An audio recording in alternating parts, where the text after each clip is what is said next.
Baltimore, I'm coming home. We're going to wrap the Live and Alive tour up Saturday, June 28th at the Horseshoe Casino. It's going to be a great night. I got Justin Schlegel from 98 Rock going to be out there with me.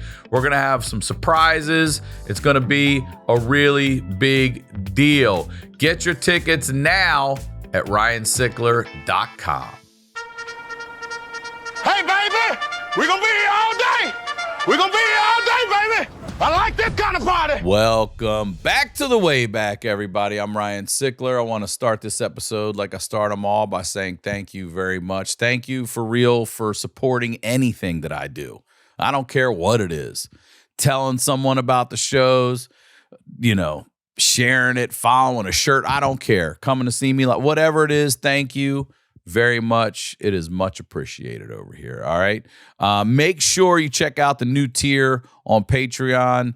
We've got the Wayback a day early now. It's ad-free, censor-free, and exclusive bonus content on that tier you're not getting anywhere else. All right. That's it, man. I'm very excited to introduce today's guest sitting back here with me. Ladies and gentlemen, been waiting for this one. Please welcome Kim Congdon, everybody. Oh, wow. Thank you, everybody. Tell everybody. Thank you, guys. Thank you. I'm in a crowd surf. You can do it. Go ahead. I'm in a crowd surf. These people no, I get can't. you. No, I can't. Dude, they're hot. We should get them some water, dude. They look parched over there. Yeah. Before we get going to the way back with you, please promote everything you'd like. Yeah, you guys, thank you so much for watching. KimCongdon.com for show dates. You could check out my special Childless Milf on YouTube. My podcast, This Bitch with Sarah Weinshank and the Kim Congdon Takeover, all out wherever you find podcasts. And check out Magic Prank Show on Netflix.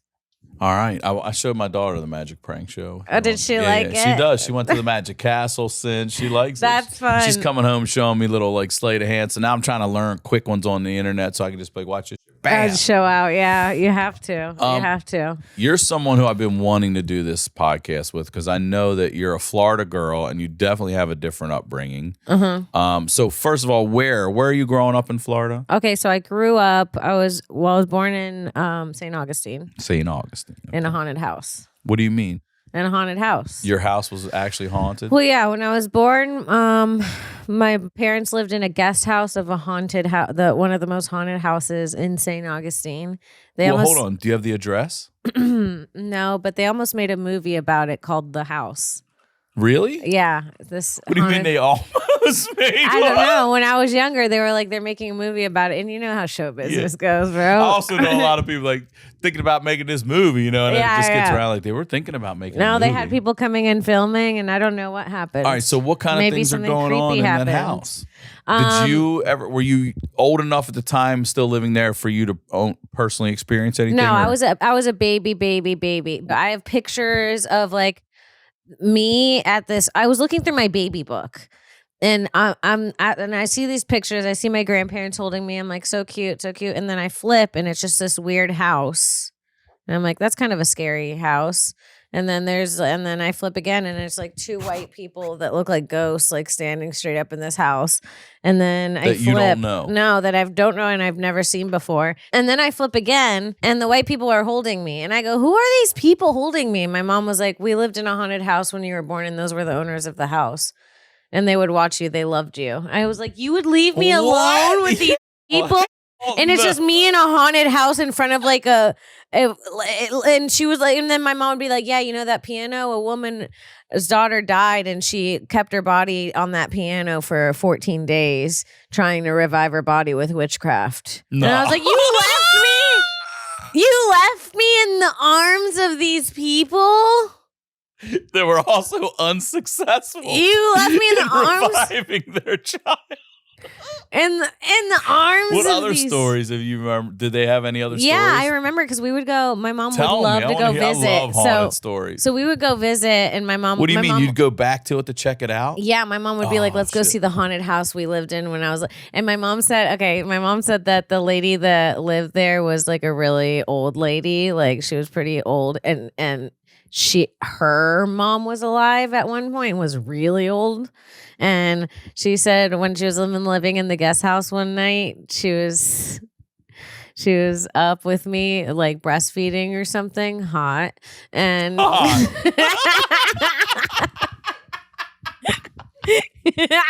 and she heard something at the door. The power went out and she started hearing all these weird noises, and she goes up and opens the front door, and there's this old woman with like stringy hair like at the door. She was like a movie, like the lightning was flashing behind her, and it was just the lady's mom. So it was already a creepy family. And we would go and visit, and then the lady would tell stories that like her husband got pushed down the stairs by a ghost, and the doors would open, the sliding glass doors would open and close by themselves and slam. Kind of and and there was a woman whose daughter died, and she tried to revive her on the piano. And there was a albino boy that was born at one point in that house. Or he just got the color scared out of him. You know what I mean? These are all the stories they told me. And then they kept the albino boy in the attic. They let him starve. And the neighbors would see him getting like withering away in the attic. Like there'd be a window. There was a window in the attic in the house. There's tombstones in the yard. On the property? Of the kids that died. Man, fuck that, Kim. Yeah. That's crazy. And the pictures of me are way just off. in this woman's arms. Yeah. She's in like, you know those things that look like napkins on tables? Yeah. She got that shit around her neck. Like a that fluffy doily? Yeah. She's got a doyle. The bitch had a doyle. The bitch had a doyle on her neck. Like, you can't leave your Puerto Rican daughter with a white woman with a doyle on her neck. You can't. That's crazy. No, you can't. Okay, well, that's a very interesting start to life right there. Nobody likes being bugged, especially by, well, bugs. And when they do show up, you want them gone fast. With Pesty's do-it-yourself pest control, you can protect your home easily and at a quarter of the cost. Some pest control companies charge over $800 a year, but with Pesty, you can get started at just $35 per treatment with a customized plan based on your location, bugs, and climate. This thing's really easy to use. It comes with a sprayer mixing bag, pesticide gloves. You get instructions that you can complete in less than 10 minutes. Pesty gets rid of over 100 types of bugs, from spiders and ants to roaches and scorpions. Pesty is kid and pet friendly. The pesticides they ship are fully registered and have been used in hospitals and schools all over the country. Protect your home from bugs with Pesty. Go to pesty.com/wayback for an extra 10% off your order. That's PESTIE.com/wayback for an extra 10% off. Yeah, so that was my first few months of living. Yeah, man. All right, so you guys get out of there. Yeah, now we're living in this rogue, what are those like square hippie vans? Volkswagens? Yeah, those vans, the van, an orange one. VW van bus. Yeah, and I'm picking this all up from pictures. Mm-hmm. Tell me about, we were talking before we started, we were asking you about like, we love to hear games kids would make up. Like shit you don't find anywhere else. It's not like we all played Monopoly or whatever. Like the stuff you'd make up and create. And you said one. I didn't have a very strict mom, so I was watching like Jerry Springer Young and stuff. How old are you watching Jerry Springer? I remember at one point when I was grade. in kindergarten, my mom turning to me during Jerry Springer and going, "Do you know what humping means?" Because they were saying something about humping. They said a lot of wild shit on Jerry Springer. And I went, "Yeah," like with attitude. And she was like, "What?" And I was like, "I don't know." And I thought I did. And I was right about what I thought, but I knew it was inappropriate. So I was like, never mind, bitch. I don't want to talk about it. Jerry Springer at 5 is wild. Jerry Springer at 5 is wild. So I would play like crazy games with my sister. Like we would play like we caught dad cheating, or like I'm the wife, I caught my dad cheating and I'm taking my sister from him. Like I'm taking my kid. Yeah. We also had a lot of domestic dispute going on. We had a lot of domestic stuff happening. Let's play We Catch Dad Cheating and I'm taking my child. Yeah. Jeff, I don't care. I'd use my dad's name. She's mine. We'd do that. We also played this is when I was a teenager. Me and my friend Rachel would get into chat rooms when chat rooms started. Mm-hmm. Oh man, we were not the kids to have in a chat room. We'd get in there. We'd start talking to men. We'd ask them their age. They'd say 41, 42.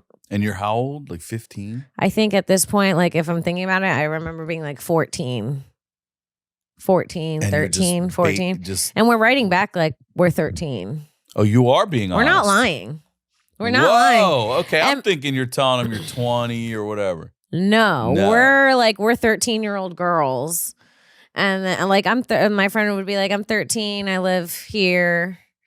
You know, whatever, you're 40. And she'd literally write back like, but you're old. Like we would be mean and we'd be cracking up. She'd be like, but you're old, LOL, you know, or whatever. And we'd be like, like it was a fucking roast battle. Yeah. And the guys wouldn't care. Like, you know, perverts are relentless and they would like keep talking. And at one point, perverts are relentless. You can't really get rid of them. You can roast them. You can make them feel shitty, and they'll relentless. They're insatiable, truly. And at one point she was like, "Let's start fucking with them more." She was really funny, and she was kind of like bad. She was my bad friend, and so she started telling them to meet us at this park that was like in walkable distance, probably like a 10-minute walk from her house. And then we'd walk like close to the park, but far away, like and just enough to where we could see what's going on. And you would see these grown ass men show up looking for these children, and we would just kind of like silently roast them next to each other. Like, look at this fat pig, this fat loser pig. And then we'd like all go, your origin and then story. And my friend was bad. She'd be like, "Look at this fat loser pig," and she'd put out like the cigarette that she stole from her mom, and she'd be like, "Let's go. We have to sneak out later." And I'd be like, "Are you sure?" Like I was kind of like the friend that was like, "I don't know if we should sneak out." And she's like, "Come on, Kim, don't be a loser."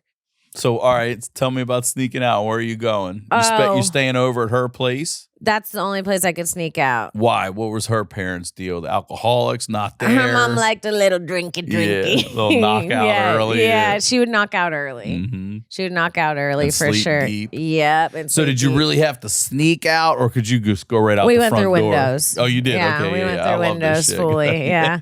Through the window fully. And there was another girl whose grandma had custody of her. And that's when you know it's about to be fun. Yeah, hell yeah. And her grandma would be waiting. We'd sneak out and there'd just be this old van out front and this old woman. She's like, "Grandma, open the door for them." She's like this poor abused old woman that's like had to take custody of her crackhead daughter's fucking child, and she's like doing bad things to help her granddaughter. Like you could tell she's a messed up family. You know what I mean? Mm-hmm. So her grandma picks us up and they wait. You're sneaking out. Oh, I'm thinking you're going to the lady's house. She's fucking driving you? Yes. This grandma's driving. Yes. And she takes us to these boys' house. What? This is crazy. It's like midnight. She drops us off at these boys' house, and my friend's like, "Kim, we're going to smoke weed tonight." And I've never smoked weed before. I'm specifically 13 at this age. I remember being 13. We sneak out. This girl's grandma picks up two 13-year-old girls at midnight. We're in the car. She's like, "Grandma, make a left here and then come pick us up at, 1:30. And she like slammed the door and the grandma just drove off. Wild. That's wild. So the three of us get out of the car. Listen, no wonder that fucking lady's daughter's dead. Dude, crazy. History repeats itself. For real. No wonder she's dead. So, oh man. Okay, go ahead. Sorry. So we go. You're gonna smoke weed tonight. Oh, and in the van, the boys lived so close. Like literally, the drive we could have walked there. It was like a 6-minute drive, and in the car there's bottles of Bacardi that like the girl brought for us to pregame with. In Grandma's van. In Grandma's van, we're pregaming some alcohol.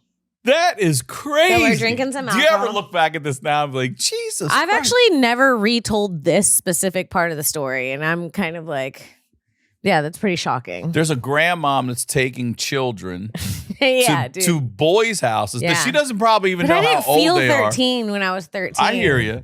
Drinking. Her daughter's dead because of this shit, probably. And you're going over now to smoke weed. Yeah, and we're gonna go smoke weed for the first time. So we're having a few drinks, and my friend Rachel, she chugging. Her mom knocks out early. She's the apple don't fall far from the tree, you know. And then so she's chugging, I'm drinking, and we get to the grandma drops us off. We go to the door.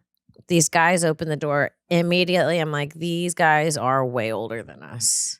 We get to this house. I don't know whose house this is. This is some guy that my friend Rachel met that she had a crush on. I think she may have met him at a mall or something, and he ended up living close or something weird like that.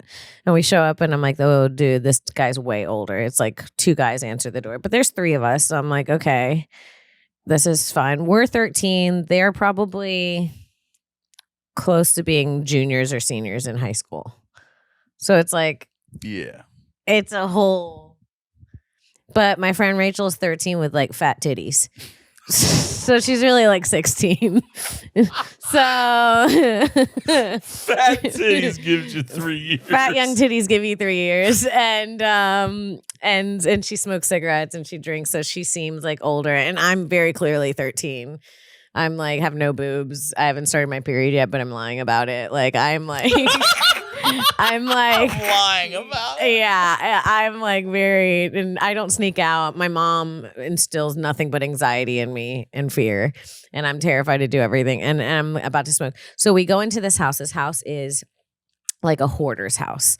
It's like there's just like boxes and shit everywhere, and there's just like a kind of like a trail leading to a room. So we're like going into this room. We open the door. It goes from 2 like 16 or 17-year-old guys to like 5. And they're all like just high as fuck. And I'm like, all right. And they're like, come in the room. And then we close the door and there's like 5 locks on the door. Oh, and they lock all of them, dude. They lock. There's like a bunch of them. Extra locks. And then I'm like, oh, shit, this is going to be bad. And then they just got us high and showed us really cool videos. And they were really nice. And we drank. What? Wait, when did grandma roll back up to get you guys? Yeah, no, grandma never came back. That girl like left and went to go fuck one of the dudes, I think. And like disappeared into the, I don't know where she went. And then I was like, what are we going to do? And my friend was already hammered. And she was like, we'll walk home. And I'm like, I'm scared to walk home. I'm like, what if we get kidnapped? Even though I'm doing all these things with her, like I'm terrified the whole time, but I'm doing them because they're funny. Like I do things for the bit. I always have. Yeah, the story. I'm like, this would be funny. So she's like, oh, we're going to walk home. So we take drinks to go. I remember at this point we're still drinking. We take drinks to go. When we show up to the house, her mom is up. And she's like waiting for us to come home, and on the walk home, Rachel needed to pee, so she pulled down her pants and she peed in someone's yard, and so we pull up, her underwear is hanging out of her zipper. So we're hammered, we smell like weed, we're 13 years old. We come back, her underwear is hanging out of her zipper, and her mom's like, you guys have been doing God knows what with God knows who, and your underwear's hanging out of. You're going in a 2-step program tomorrow. Then 2-step, by the way, not 12, just starting. You know, I ain't gonna make you do all 12 of them, but goddamn it, you gonna start the first. She's just a kid. Yeah, she's just a kid. Junior program. It's 2-step for underage. 2-step. Yeah. That is something drunk would say. You're doing a 2-step program in the morning. And then she slapped Rachel. And then Rachel ran into my arms. And we're hammered. And she's like, you two need to go to bed and sober up. And, oh my God. And this is like my best friend from 2nd grade. Like, and yeah, in the morning, her mom was like, you have a problem, to her 13-year-old daughter. And then everyone kind of forgot about it. And we all moved on. All right, good. You were fidgeting with the Rubik's Cube over here, and you did that, and then you're like, you want a flower? And I was like, were you grounded a lot? This is behavior that seems like someone who was grounded a lot. And you were like, I was grounded a lot. I was grounded a lot. When you were grounded, what was it? Tell me, what weren't you allowed to do? What did you have to do? Like, did your mom make you do chores, or was it like just go in there and don't do shit? Well, we had to clean like all the like in the weekends. We had to like wake up, and my mom would be like, for every weekend we'd have to wake up and clean the bathroom, clean our room. We had to clean our rooms every day and stuff like that. So me mostly, I got grounded for like having an attitude, talking back, like kind of being a bitch in general.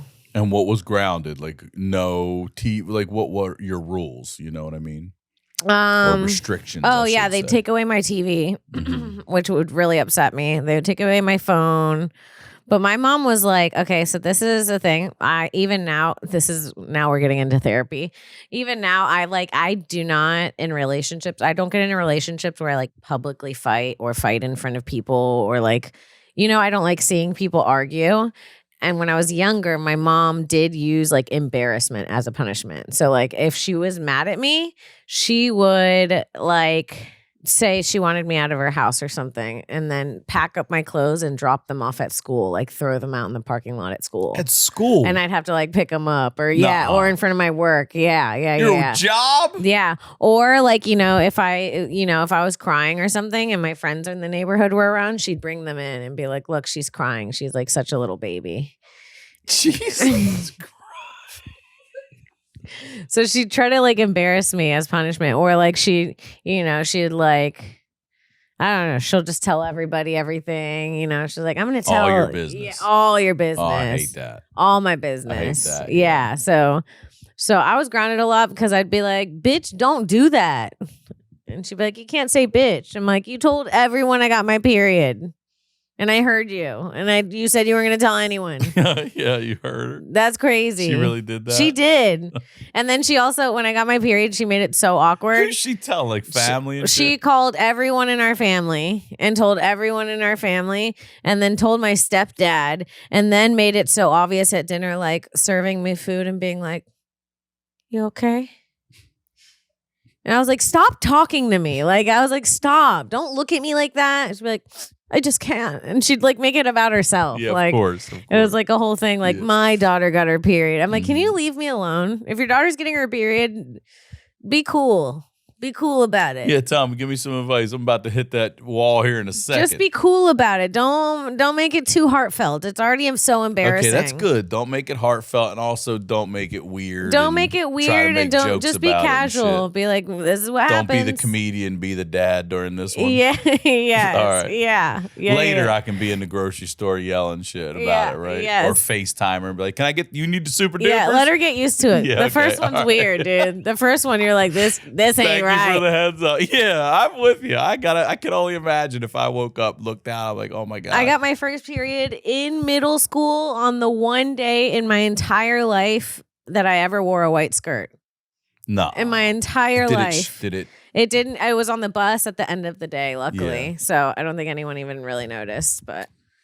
Let's talk about summer school. You said you went to summer school. Oh, yeah. I went to summer school. I had to go 1 year, too. I want to hear your story first. Well, I always went to summer school because I didn't really have to study and stuff. So I didn't do well in school because I didn't. Because you had no parental push at home. Yeah, I didn't. I would skate by with C's, and then everyone at first.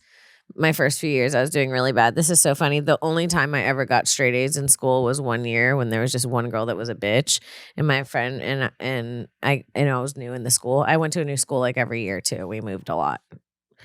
I don't know why. And then I was like, that girl's kind of mean. And then someone was like, yeah, and she's the only one that gets all A's. And that's the only year I ever got all A's. You just cheat and off then I her went, no, I just was like, I'm going to fucking be smarter than this bitch. Oh, okay. And I got all A's, and then I went back to failing again the next year. You're like, I did what I said I was going to do. I was like, yeah, I could do this. I don't want to.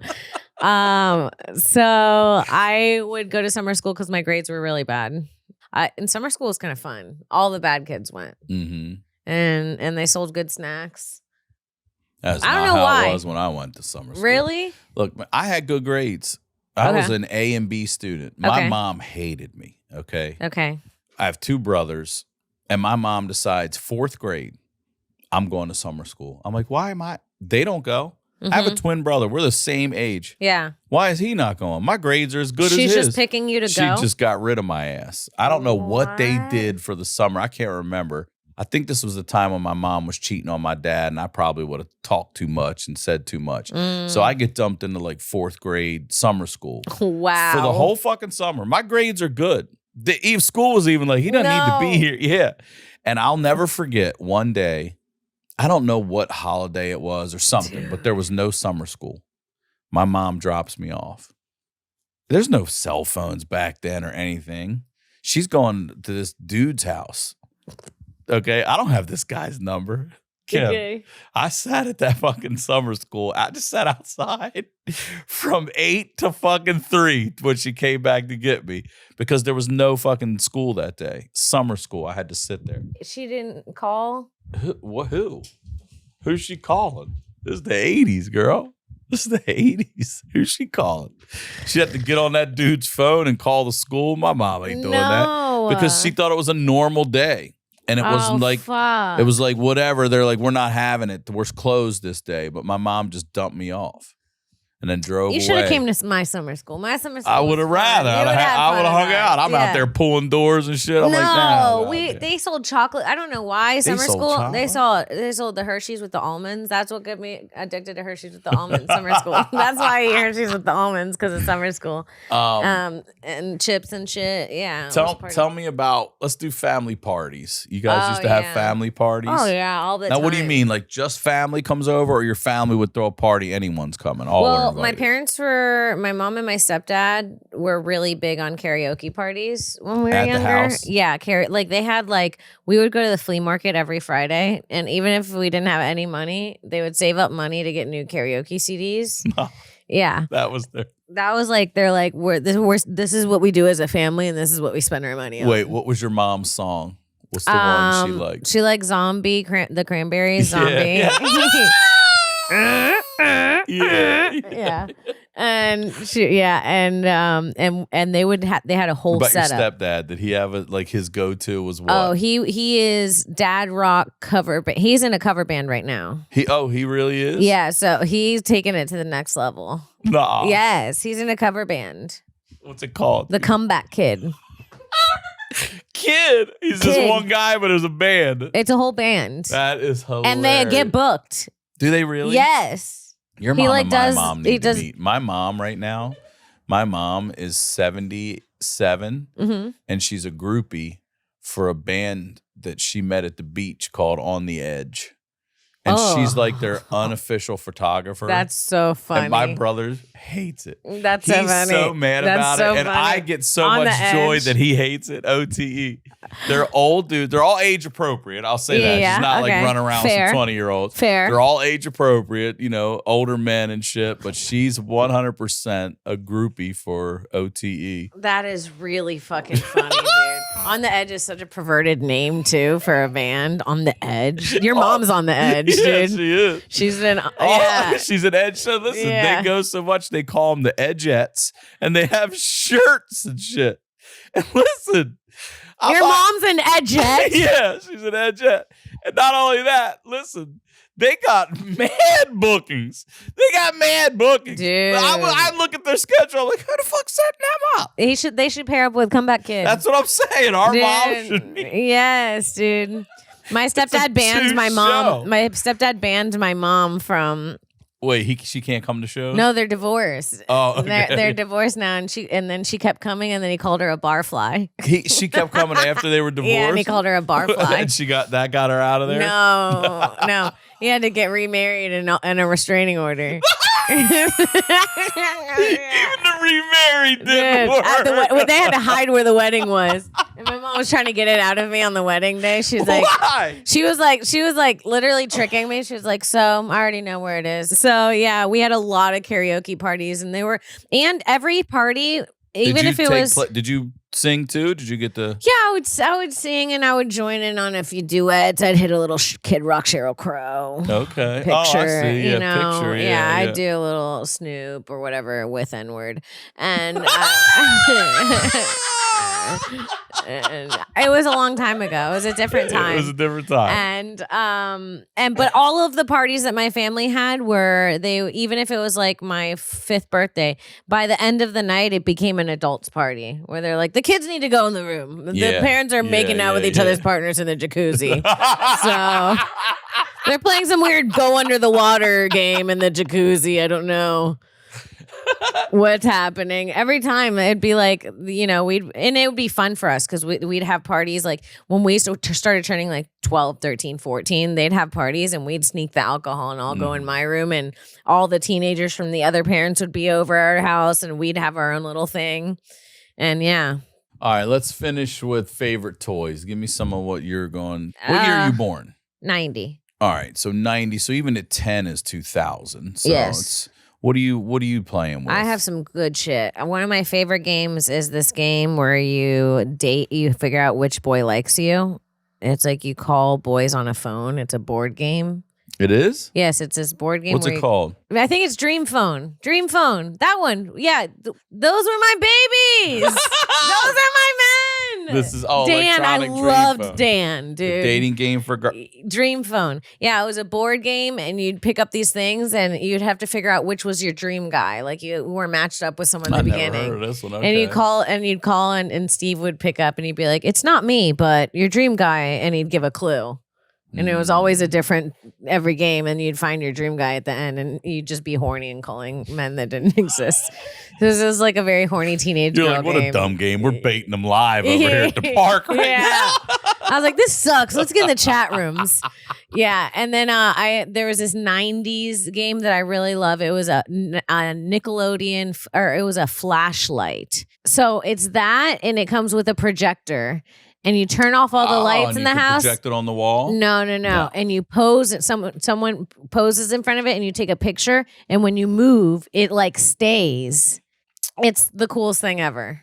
Yeah, and you'd move, and the image would stay after you flash for a while. And it also had a pen you could draw with a light I see. And on then it. It slowly fades away. And or so, whatever. yeah, we'd make inappropriate pictures, make like dicks and like stuff like that. And then, you could draw things. I see. You can draw on it and shit. Yeah. Okay. Yeah. That was one of our favorites. All right. Yeah. Wow, I want one of those now. How much are they still out $50. there? $50, it's not bad. But then I think you got to get the projector. That was only one part of it. But yeah, that was one of my favorites. I love that shit. Well, you're one of my favorites. Thank and I you. love you. Thank you for doing this. This was a lot of fun. Thank you for having me on. This was awesome. Promote one more time. Anything you'd like. KimCongdon.com, Childless Milf on YouTube, Magic Prank Show on Netflix, This Bitch Podcast with Sarah Wineshank, the Kim Congdon Takeover. Show dates at KimCongdon.com. And thank you guys so much. You guys, I love your audience. They're the nicest The fucking best. people in the world. So That's nice of you to say that. Yeah. Thank you, Kim Congdon. of course. As always, Ryan Sickler on all your social media, ryansickler.com. We'll talk to y'all next week.